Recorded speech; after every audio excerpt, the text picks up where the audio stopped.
Wilson Miles from Black Film and TV. Hello, folks. Hey, what's up, Wilson? Hey, so Jake, obviously this all starts with you. You picked this up shortly, obviously, when it came out. This is one of the fastest turnarounds for a remake.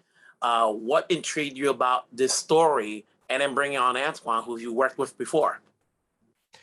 Well, I mean, I think, in a lot of ways I do come from movies, but I also come from the theater. And in the theater, we transpose, we do different productions of things all the time. You have a lot of different Hamlets, you have a lot of different Macbeths. I mean, that's the way you roll.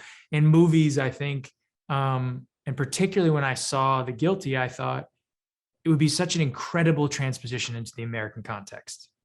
I think some part of me felt like the way in which you could make it, the speed at which you could make it, offered challenges in process that I was really interested in.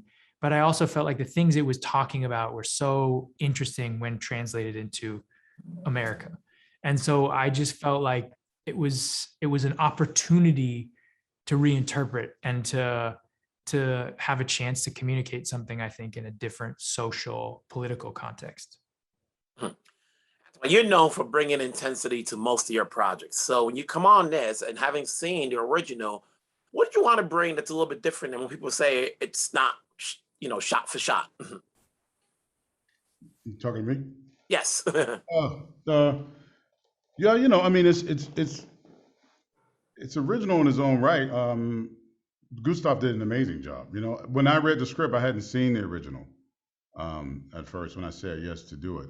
What I saw was we were in a place and time in this country, obviously, we were dealing with some serious issues when it came to policing. And there's some things that me and Jake both care a lot about. And there's some core issues that deal with some problems that aren't talked about enough.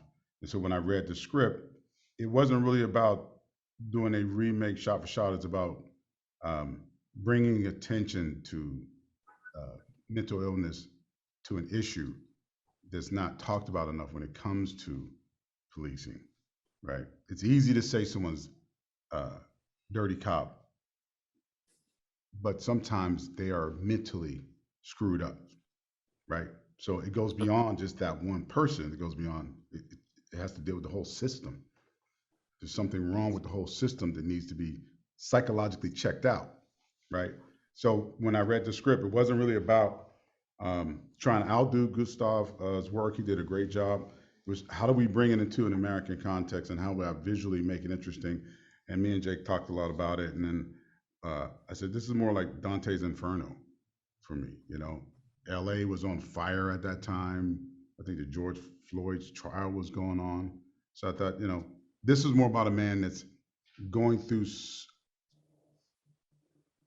something internally that's killing him, right? Mm-hmm. It's the title, right? So guilt is like death. It's like. And Jake, okay. Pretty much it's almost, even though you have other actors involved in this, but it seems like a one-man show because it's all mostly you. And you've worked on a lot of projects and you've done theater. So for you as an actor, knowing that you're pretty much on 100% of the page, how was it for you as an actor doing all this? Well, I mean, just because in a lot of ways, I think the mistake is you see someone's face, but, performances and movies can be made, and the best ones are always about what's not seen.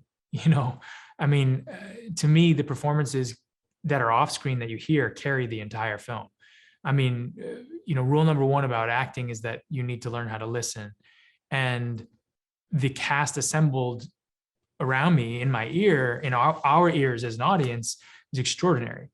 They just don't suffer fools, any of them. So it was necessary I just automatically listened. It was alive pretty much every time the call came in, and they were acting live with me. So, and I also think at a certain point,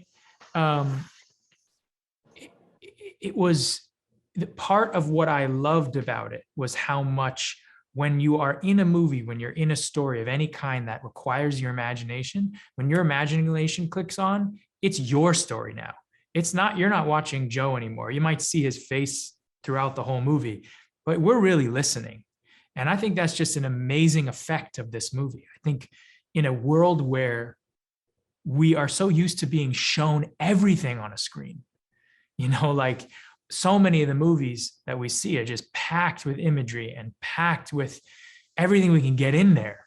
To take all those things out and to have us just listen again was so important. I would just add to part of it, this was a movie that we made at the beginning of the pandemic, when we weren't quite sure how long it would be until all of us could get back to doing any of our jobs, let alone making films.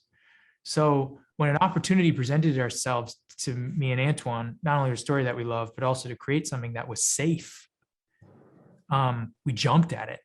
It was just, yes, let's explore. Let's get back into the creative space in whatever way that we can. So that was a big part of it for us as well. Gentlemen, it's been a pleasure. Take care of yourselves wherever you're at. You too, See ya. Be well. Thank you. You too. JP,